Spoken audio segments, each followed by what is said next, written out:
Біз теңізден мыңдаған шақырым алыста тұрсақ та, дәл қазір тірі акуланы көріп тұрмыз. Бірақ бұл жер шынымен баруға тұра ма? Бұл видеода шынайы пікір айтамын. Бағасы қанша, іші қандай, және ең бастысы балаларға қалай болды.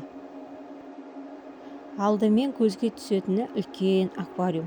Балықтар, скаттар, акулалар бар. Жарығы әдемі, суы таза. Алғаш кіргенде әсер береді. Туннель арқылы өткен кезде акула үстіңнен жүзіп өткендей болады.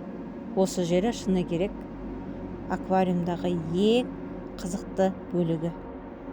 Ал бағасына келетін болсақ, ересектерге 5100, балаларға 3900 теңге. Бұл жерде арнайы жеңілдіктерде қарастырылған. Көп балалы отбасы, мүмкіндігі шектеулі және зейнеткерлерге арналған 50% жеңілдіктер бар. Жеңілдікпен билет алу үшін кассада алдын ала ескерту керек. Жұмыс уақыты күнделікті таңертеңгі 10-нан кешкі 10-ға дейін, және бұл жерде су перісі жүреді. Өзінің арнайы уақыты бар. Қай туннельден жүретінде алдын ала ескертіледі. Бұл жер балаларға қатты ұнады деп айта алмаймын. Басында қызығып қарады, акуланы көрді, бірақ ұзақ уақыт қызығып жүрген жоқ. Біраз уақыттан кейін жалыға бастады.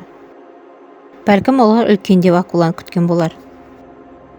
Айналып шығу да көп уақыт алмайды. Барлығын көру үшін шамамен 30-40 минут жетеді. Яғни бұл жер бір рет барып көруге болады. Сіздерге бір лайфхак: егер сіз бұл жерге сейсенбі немесе сәрсенбі күні сағат 10 мен 11:30 арасында келетін болсаңыз, адам аз болады. Қалған уақыттарда адам көп. Бізге ең ұнамаған жері сол адамның көптігі.